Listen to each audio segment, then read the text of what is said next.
So before we begin, I would like to make land acknowledgement. UBC's Vancouver Point Grey campus is located on the traditional, ancestral, and unceded territory of the Musqueam people, while UBC's Okanagan campus is situated on the traditional, ancestral, and unceded territory of the Syilx Okanagan Nation.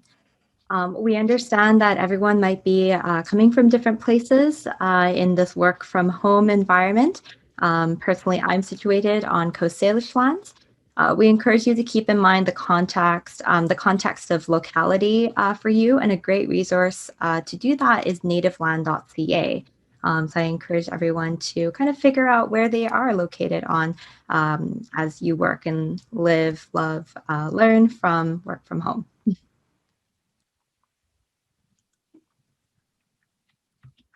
And as we get started, I just wanted to introduce who we are. My name is Mio, and I am an academic advisor with Engineering Academic Services. Outside of working with mostly first-year engineering students, I'm also a yoga instructor. And so that's kind of where my practice and my introduction to mindfulness comes from.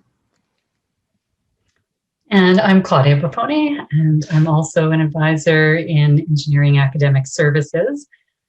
I've worked on campus for about 25 years off and on. I've also worked as an actress and a while as a teacher in the Bronx in New York. And Mio had such great photos there that I thought I'd put a couple of ones of me with some cute animals, because I know that people really like animals. So that's me holding a bird and with my little poodle, our little rescue dog from Mexico, Angelito. Mm-hmm. So jumping right into it, I know a lot of you may be familiar with mindfulness practices already, but we're not presuming any knowledge on the part of anybody. So we're going to talk about a few basics first.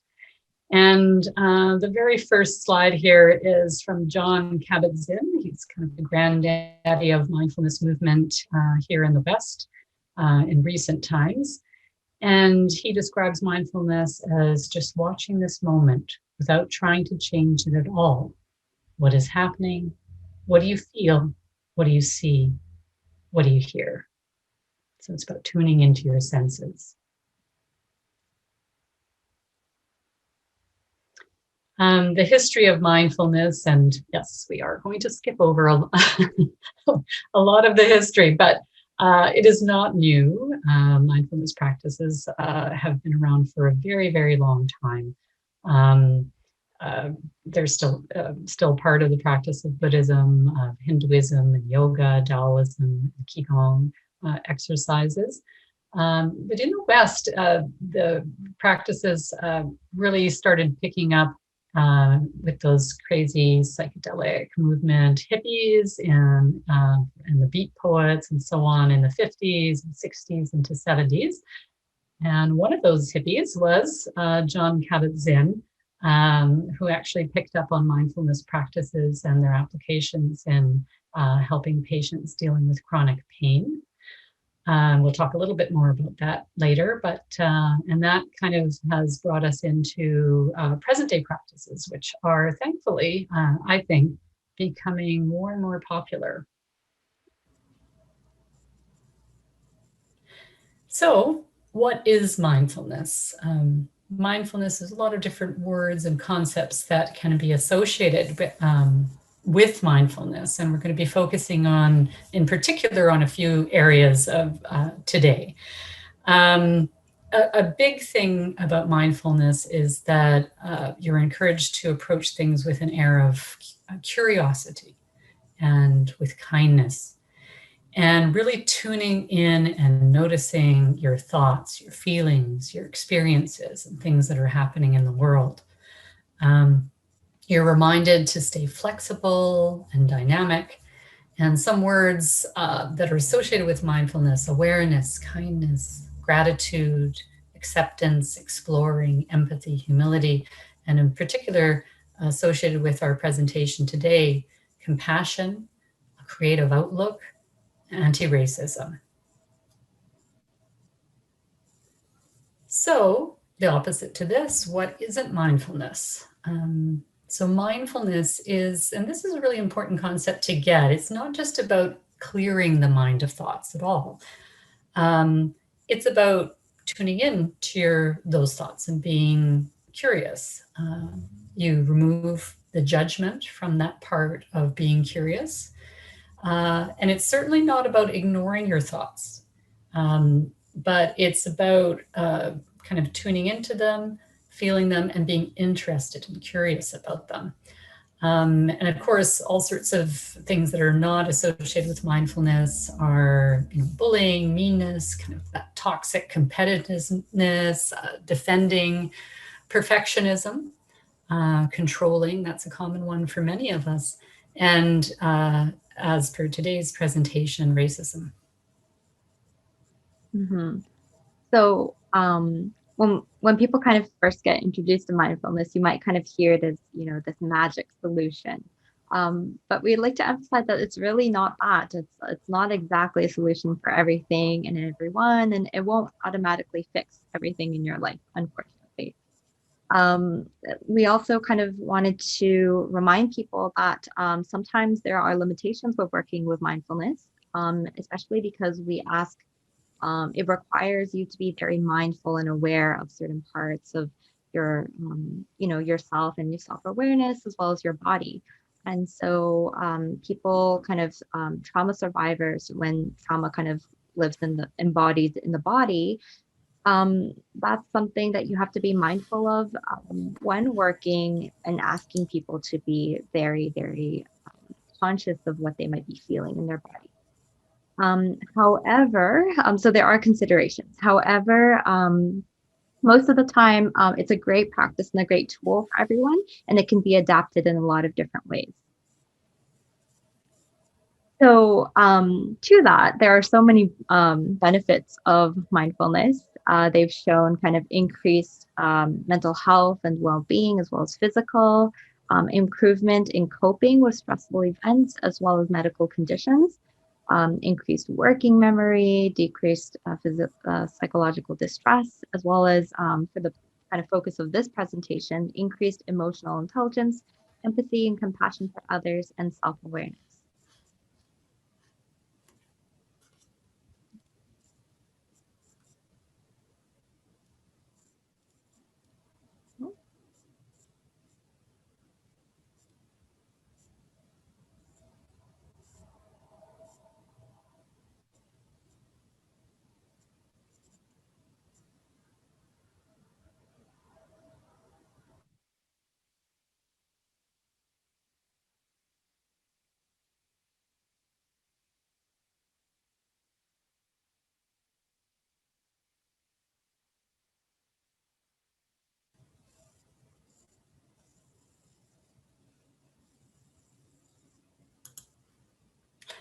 Hi, Neil. Hi, you're back.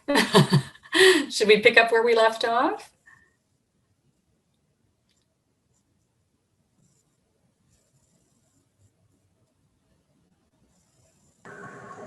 Okay, great. Just moving on, I wanted to just give a little bit of an introduction again to racist versus anti-racist definitions. So a racist is someone who's expressing racist ideas or supporting racist policies with their action or inaction. And of course, the contrast to this, racism is not some kind of neutrality. And that's a really important concept to get. Being an anti-racist, to be an anti-racist is to admit when we're being racist. So it's not a neutral thing, it's one or the other. And a racist idea is an idea that a racial group is inferior or superior to another racial group. It connotes a kind of a hierarchy. Anti-racist idea is ideas that connote equality, ideas that challenge directly the idea of racial hierarchy. And if a racist policy is leading to racial inequality, then an anti-racist policy is leading to racial equality.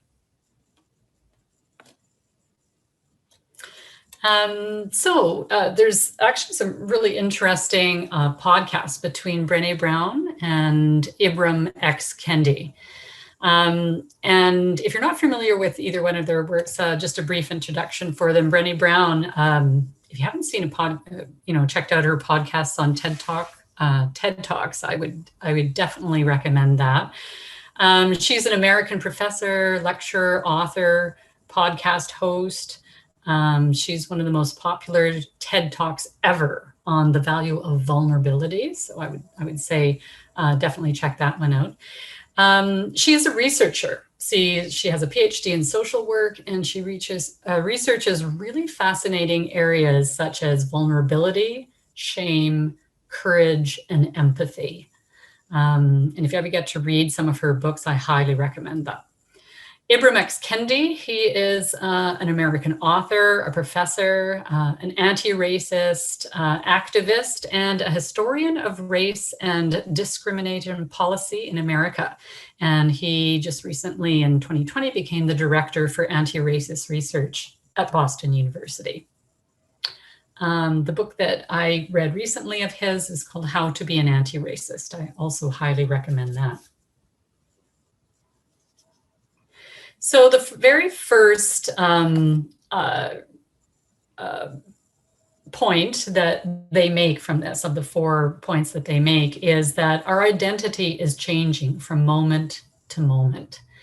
So nobody, regardless of race, is simply racist or anti-racist in a static way. So what we say or do about the race in each moment determines what, not who we are. And that's a really important concept to get. So it isn't helpful to fall into these kind of essentialist categories around race, because we all have the ability to change our behavior as we gain awareness. And we have the ability to admit when we've made mistakes. So essentially, to be an anti-racist is to admit when we're being a racist. So the opposite of racist is not non-racist. Okay, so it's an anti-racist. And I used to say the same thing, so it's not uncommon that there be a little bit of confusion surrounding it. So in Kendi's words, so once you understand what a racist idea and a racist policy is, you begin to realize that there's a fundamental contrast to that. And the contrast is not some kind of neutrality.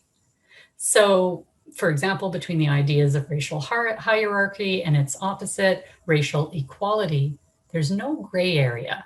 There's no middle area where we say we're not, anti-racist or racist. Similarly, there's no neutral ground between justice and injustice. That point really helped me to understand it. It's either just or it's not. So you're either racist or anti-racist. So it's important to understand the root of racism. So what most people have,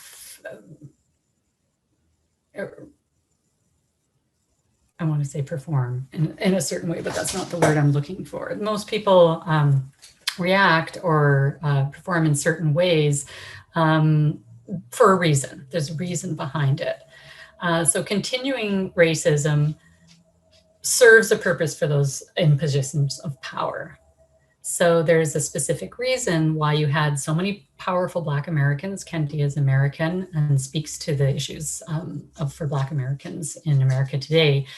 And it was trying to convince white Americans that Black people were inferior, and that served their purpose. So it was out of their own self-interest. However, even when most white people do not intentionally benefit from inequality, it's normal to have kind of that self-defensive reaction to being called racist. And Brené Brown brought up the point, because she's researches in shame, it's because there's so much shame attached to that, understandably. This is a really important point to get. So it's okay, shame comes up, that feeling is real, it's okay to feel that way, but it's important to get that it doesn't lead to social justice. So holding ourselves or other accountable for racist actions, that is critical. But that feeling of shame going down into what Brené Brown might call a shame spiral over something, that's not going to lead to social justice. So you feel that feeling and then move forward. And so Kendi says that a good way of looking at it is that these racist ideas rain down on you. You don't even know you're soaked. Then somebody hands you an umbrella and you say, well, I didn't even know I was wet. right? So it's kind of an unintentional thing, but once you realize it, it's important to take action. So practicing listening and understanding deeply, that is the key. So we all need to cultivate the ability to have honest conversations, to accept we will make mistakes along the way. That's really important for us to get. But to commit with love to walking this path anyway. So we need to practice this by listening and understanding deeply. So let's jump right into it. Let's practice. Welcome, fine people, to a virtual theatrical interlude, a visit from the fairy mindfulness godmother to mindfulness practice to lead to wise action. So featuring Claudia Buffoni as the fairy mindfulness godmother, heretofore known as the FMG, Mio Tomasawa as the valiant advisor.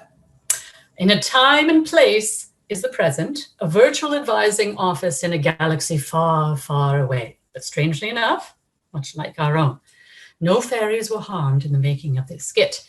Please save your uproarious Zoom reaction claps until the end. Welcome, kind people, to our modest production. Well, it has been a year, hasn't it? Almost a year until today since we left our offices, thinking that we would likely be back in the office a few weeks. And yet, here we are. So near and yet so far away from each other. The past year has certainly brought us some challenges, and with those challenges, many opportunities to dig a bit deeper and to take actions both inner and outer to make our world a better place for ourselves and for others going forward. Getting back to normal is, in some ways, not ideal, being part of creating a new normal. Now, there is something to get excited about. Observe. What a beautiful day. I'm looking forward to helping students continue to navigate this online learning environment and deal with their quarantine restrictions. It's been challenging for them, but like all of us, they're building their resilience. I'm so proud of each and everyone I have been working with. I think I'm really helping them, but I recently read a great book called How to Be an Anti-Racist, and the author, Ibram Kendi, introduces an interesting idea that we're all either racist or anti-racist, and there's no neutral stance. It really got me thinking about what I might do to embrace anti-racism. I've developed a pretty stellar mindfulness practice, if I do say so myself, and I'm curious how mindfulness can help. Oh, and I know just the person to ask. Fairy mindfulness godmother, I need you now. Valiant advisor, you have called and I am pleased to answer. What a wonderful opportunity to use mindfulness techniques to dig deeper into anti-racism, widen our circle of compassion, and get creative about how to take wise action towards creating a kinder world. Let's stay fully engaged, free from judgment, and aware of thoughts and feelings without getting caught up in them, shall we? For the next 40 minutes or so, we will move through some basic information about mindfulness and anti-racism, layered in with some short guided meditations covering the 4 stages of human bridge building: self, family, community, and finally, organizations. There will be, of course, breaks for a bit of gentle stretching, reflection, and creative endeavors. Does it sound good? Yes, I'm so glad you're here with me, FMG. You're right. My mindfulness practice gives me the tools to develop my ability to take wise action with presence, kindness, and grace. Where shall we start? As with all desire to enact change, one must first start with oneself. You must look to yourself and become the change you wish to see in the world. My lovely audience members. You don't think I would let you get away with remaining passive in this endeavor, did you? Valiant advisors and the world need all the help we can get. We can do this together. So let's dig right in and start with the first stage of human bridge building, the self. Oh, and did I mention that there's prizes? And I'm watching you. Most of you have your videos turned off, and that's fine, but don't use this time to take a break, to check your emails, or get tempted to take a snack. You'll get a chance for that to do that later, okay? So stay curious what you might find out about yourself. Let's begin. So it's going to be a guided meditation for turning awareness into action. To begin, let's first get into the mindfulness zone by getting into a comfortable physical position. So you may sit or stand comfortably, however you feel fit. Just allowing whichever position you choose to let you feel both alert and relaxed. So feel free to close your eyes or cast them in a softened downward gaze. Feel your feet where they're connected to the ground and or the touch points of your hands. And then grounding your feet into the floor and lifting and lengthening your spine. Feel your body as a whole while you ground and lift. Next, let's take 3 deep breaths in and out, feeling your breath move into the body and then feeling your breath move out of the body. Then deepening and lengthening the breath so that the inhalation and the exhalation are each about 5 seconds. Allow your mind to settle, your body to settle, and your breath to settle into its natural rhythm, breathing in and out. Let's begin our exploration of how we can build bridges with others to serve as agents of transformation. Silently set an intention for yourself to be open and curious about what comes up, receiving what arises with mental calmness. Let us bring our attention to our heart space by gently placing a hand over our heart, allowing it to simply rest there. Placing a hand over the heart can often bring us comfort when we explore difficult thoughts, emotions, or experiences. Next, see what you notice. Perhaps the weight of your palm against your chest, or a temperature difference in the space underneath your palm, or maybe even the sensation of each heartbeat as you expand your awareness, taking it all in with a gentle inhale and exhale. Over the next few minutes, I'll invite you to consider a few things, one at a time, giving you time to be curious about what comes up for you. Remember to be interested, to refrain from judgment, and be present. It's important to seek to understand. So thinking about your interactions with others this week, virtual or in person, at the grocery store, passing a neighbor in the building, talking with a colleague at work, or connecting with a student via email, making a phone call to work out a new plan with your internet provider. All interactions count.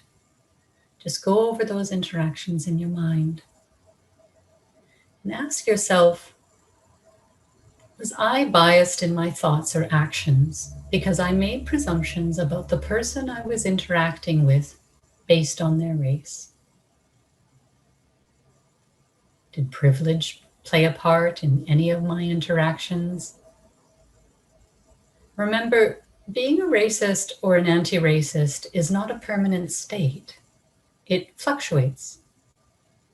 Remember also that shame is not a helpful tool for social justice. So don't get stuck in judgment, but rather just focus on being curious about why you think what you think. As you're thinking about these things, you may also want to think about what your thoughts or your actions are moving you closer to.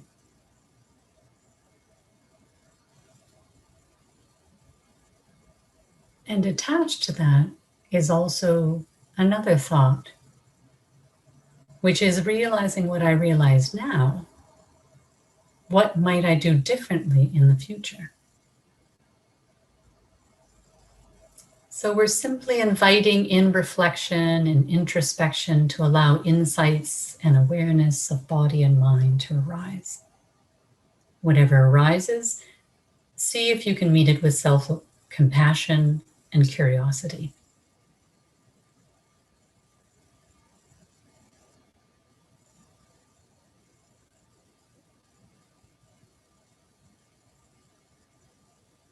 So when you're ready, you can take a final deep breath through your nose and then out again through your mouth, and slowly open your eyes again.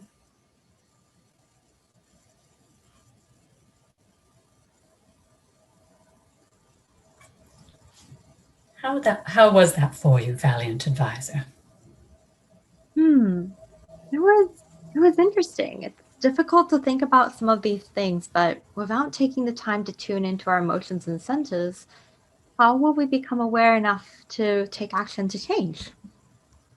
Precisely.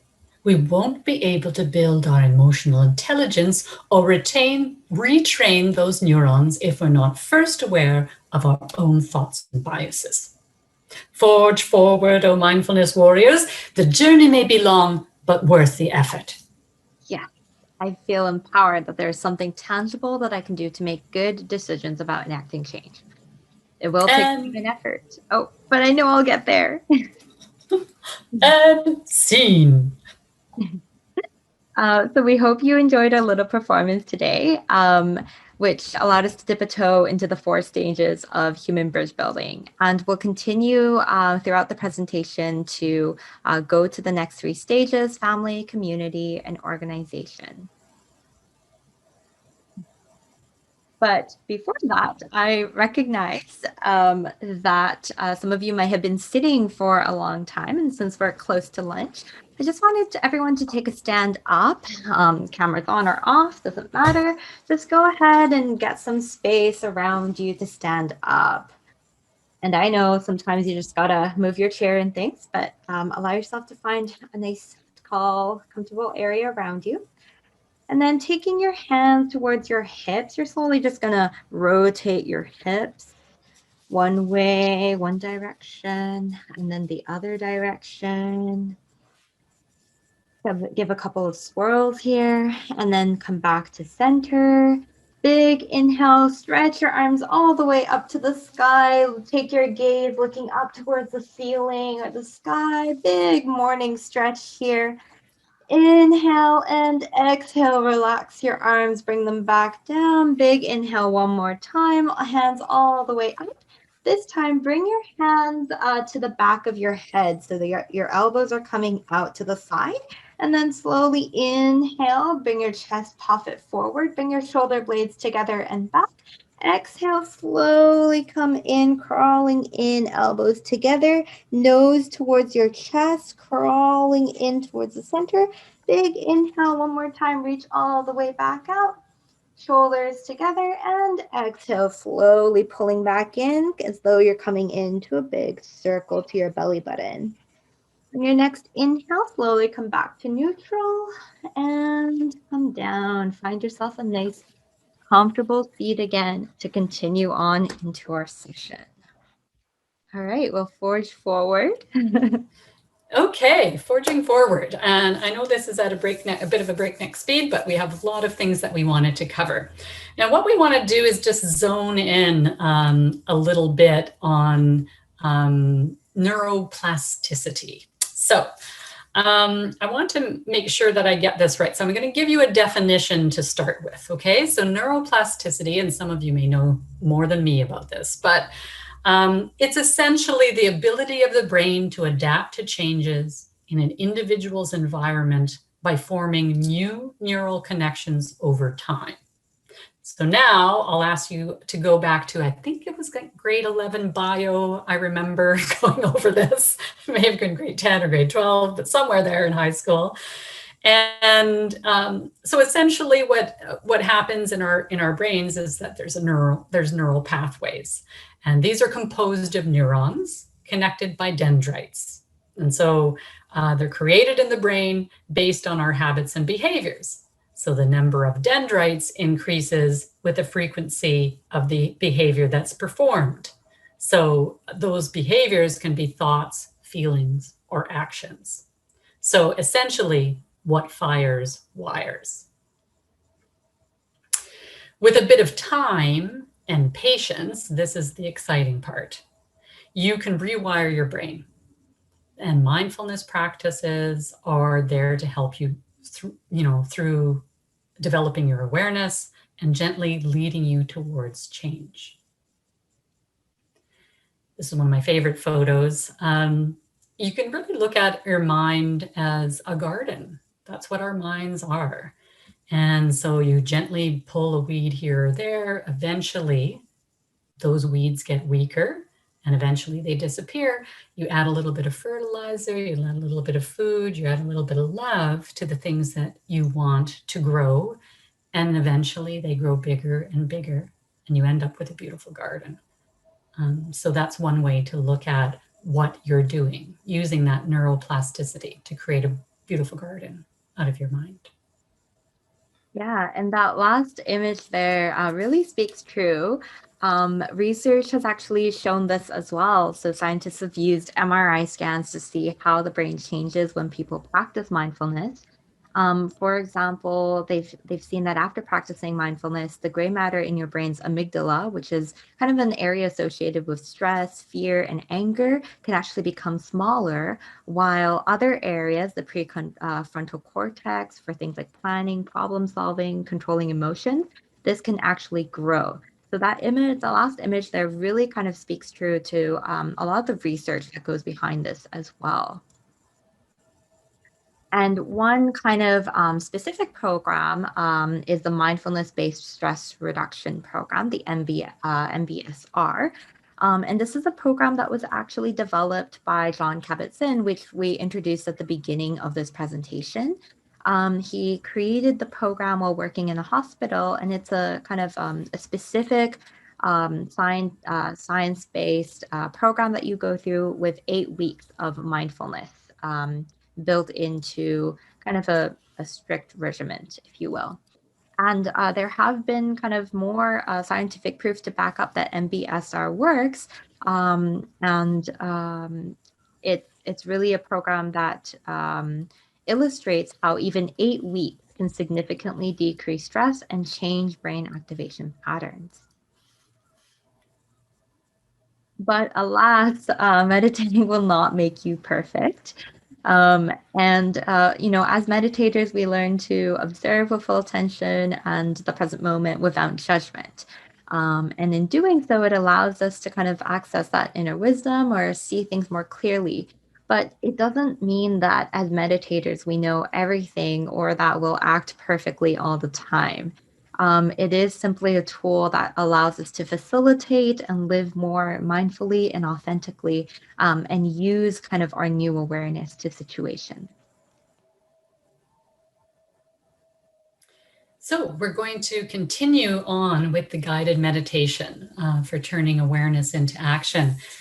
We've loosely based these on a guided meditation, which is it was inspired by co-created by somebody named Michelle Maldonado. She's the founder and CEO of Lucencia, certified mindfulness teacher and co-author of A Bridge to Better, an open letter to humanity and resource guide, which she wrote with her husband and her son. So it's about bringing forward clarity of intention, understanding our power, presence, and impact, and developing opportunities for wise action taking. Let's practice.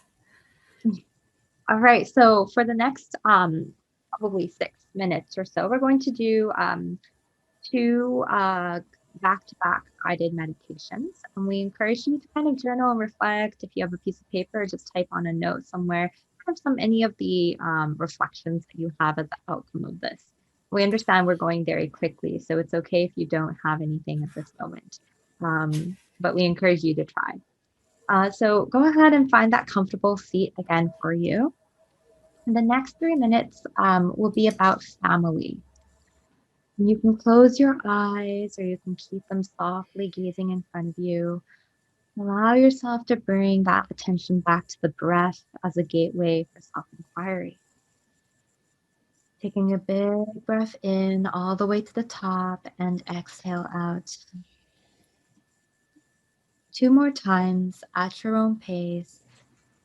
Quiet inhales to the top and out through the nose. And one last time. So let us consider the next quadrant of family in this human bridge building process. And for many, family is where we learned our values, roles, the lens with which we view life and others. With kindness and curiosity, I invite you to consider what key values you learned from your family and how they might impact your view of people who are not like you.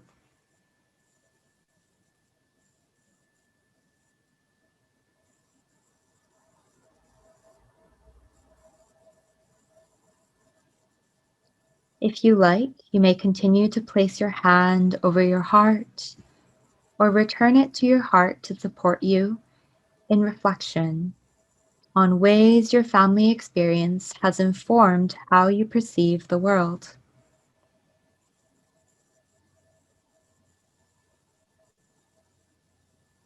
Allow yourself to center around those values and just bring them to light in front of you without judgment, but curiosity.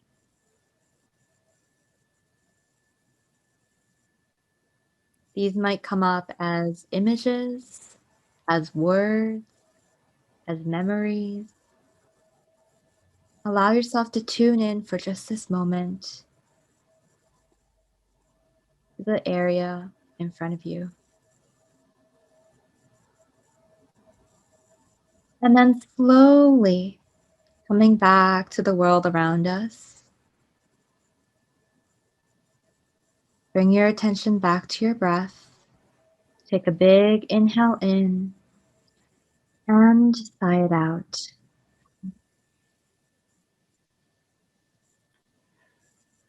Open your eyes and allow yourself to spend maybe 20 seconds or so just jotting down see if you have any ideas.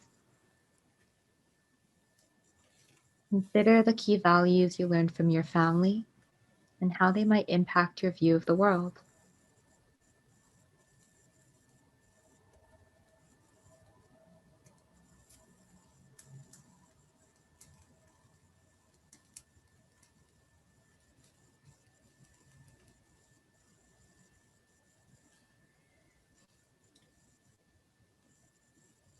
And now we'll ask you, we're going to move right into another 3 minutes of guided meditation, and this time about the third quadrant, which is community.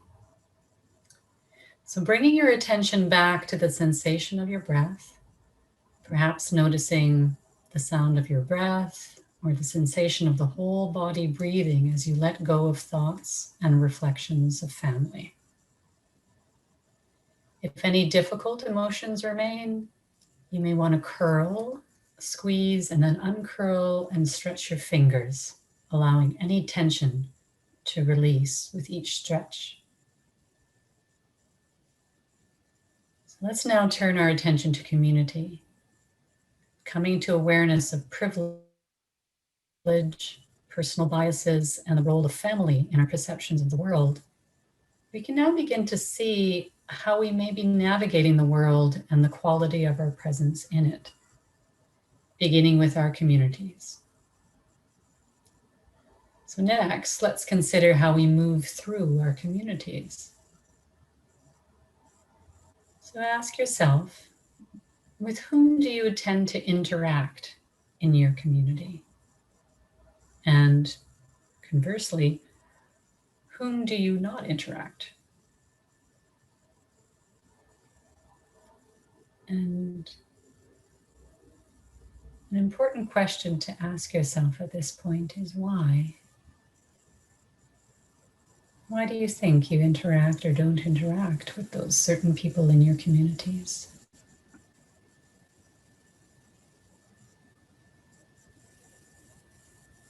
Go as deep as you're comfortable in going.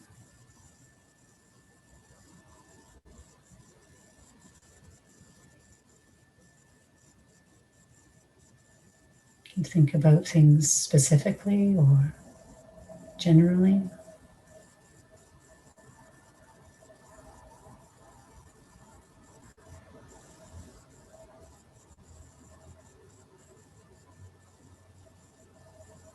So, over the next 3 breaths, I would say allow yourself to come back to the space around you.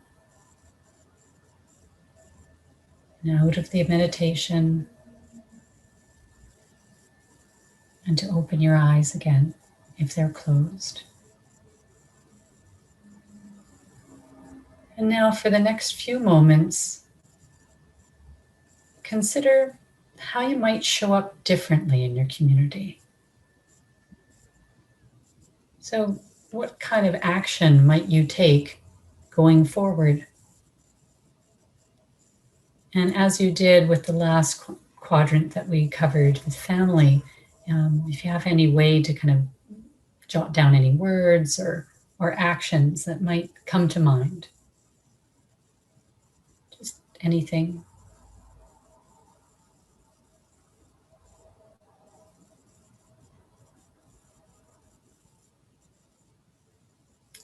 So I thank you for your work on this. Now we'll move on with the rest of our presentation. Right into surprise, another prize, and another super cute baby. So this time we thought what you might want to read, and which I would again highly recommend, it's a book called The Proven Power of Being Kind to Yourself, Self-Compassion, and it's by researcher and author Kristen Neff, PhD. And she is considered an expert in in this field of self-compassion. That's what she does all of her research and work in. It's an excellent read. It's quite easy to read. And it's, I think, a very important concept that's becoming more and more popular. And then along with that, of course, a little more chocolate. So that book that Claudia had brought up is actually our segue into the next section, which is about compassion. And what is compassion? It's really an emotional response to sympathy. When we say sympathy, some people might think, oh, you're being like showing sympathy, but it's really the ability to recognize the pain and suffering of others and to take action to help. That's what kind of compassion is. And what I realized through kind of Googling all these images to put on my PowerPoint was that this image of one, human being kind of reaching out their hand to another is the iconic image of compassion. It's really what it is about taking yourself, showing you understand, and then taking action in order to do that. And one thing that I wanted to bring up onto why I'm talking about this is I felt that COVID-19 has really brought an increase of stressful situations, both for us in the workplace, you as an individual, and for the students that we work with on a day-to-day basis. And what happens to that is it requires a lot of empathy and compassion. And so, both of these, the difference between empathy and compassion, empathy is the feeling of awareness and trying to understand them, but compassion is the desire that creates help. And both can be used in a relative good or relative bad. For example, empathy allows us to unconsciously be more sympathetic to people who relate to. But we also need to bring awareness that it might make us less likely to connect with people whose experience don't mirror ours. While compassion inspires us to take action, but the results of compassion require insight and wisdom as to what is actually helpful for the person receiving our care. And so, again, like I said, I felt that COVID-19 really, changed the landscape of our workplace, and also that people might be experiencing, both as an advisor, as an individual, an increased need to show compassion and empathy. And the result of all that, if we expend ourselves too much, is a natural response to that, and that could look like in several different ways, but a common one is often emotional hardening, as well as compassion fatigue. And these are kind of terminologies used in medical settings, in first responders, in prisons. It's any time when it requires that high empathy and compassion. And you start to become either burnt out or maybe compassion, like emotional hardening, where you start to feel less sensitive to other people's stories and what they might be telling you. And so, you start to feel, oh, something happened to you that's traumatic. Okay, well, I hear about this every day. And so we don't necessarily want that. We want to be in tune with the person in front of us, and we want to be in tune with ourselves. So how can we prevent that? How can we bring compassion back to the advising setting? It's really about practicing self-compassion. I mean, and a quote from Christian Neff is that it means being gentle, kind, and understanding, and accepting that we're not perfect. Understanding that there's potential for growth and learning in every mistake that you make. The strategies to bring back compassion are embedded in becoming mindfulness, in incorporating mindfulness, being aware of your own state and how you're responding, and nourishing the mind, body, spirit, and soul. And this brings us to the last quadrant of our presentation, which is about organization.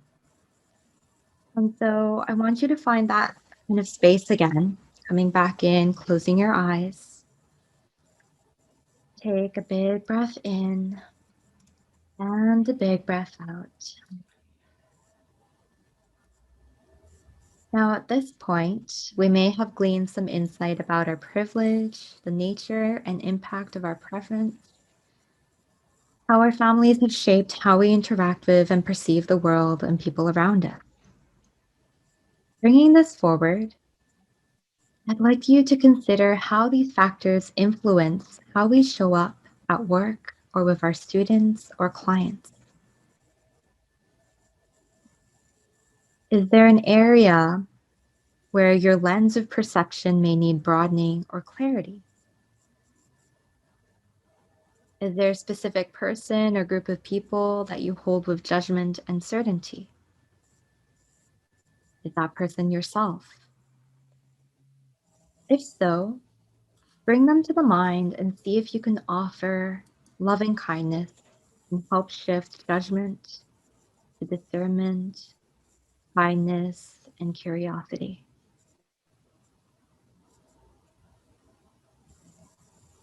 I'd like you to consider the important question of how can we better show up in our own lives and in other people's lives? How can you show up, or how do you show up in your organization right now?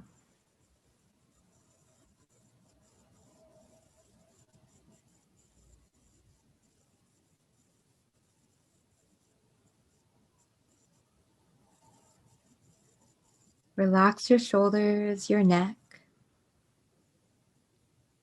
and take a big breath in and a big sigh out. And I'd like to take one last breath, everyone, all together. Take a big inhale in all the way to the top. Hold here and let it all out.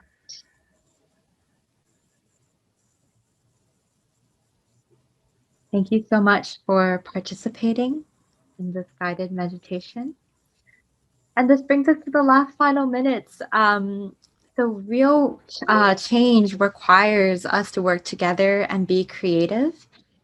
So I'd like you all to open up your annotate function. So the instructions on the next page, I have a couple of words, and I'd like you. So you should see a box saying you're viewing a screen, Mayo's screen, and if you click View Options and click Annotate, you should be able to annotate. And so on this slide here, I'd like you to use your annotate function to maybe share some of your insights or maybe an action that you'll take or a key value that you learned from here. And you can either use the text or you can use the stamp and maybe stamp other people's actions that you really relate to or resonate with. If you don't know how to use the annotate function, that's totally okay. Maybe you can share your thoughts in the chat. And we're seeing a lot of action on this. What I will say is I will save this, this annotation here, and we will share this to everyone after the presentation. So I see a lot of hearts going around. I see a lot of stars going around. And thank you so much for participating. We will be wrapping up soon, but I will let you share your stamps for a couple more seconds. All right, thank you so much. I'm going to lock the annotate. Before I'm going to save this, and then I will lock the annotate. All right.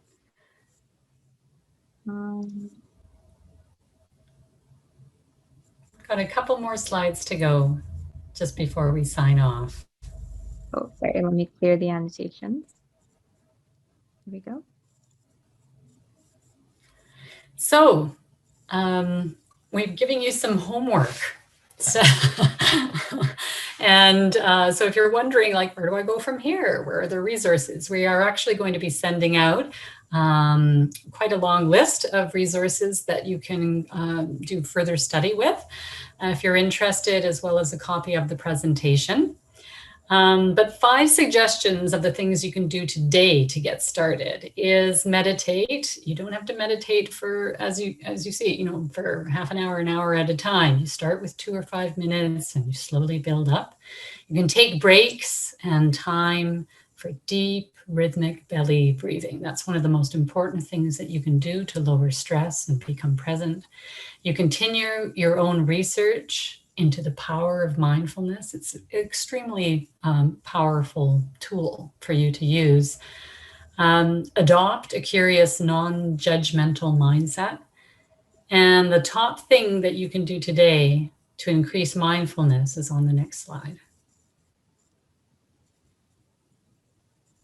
And simply to be kind.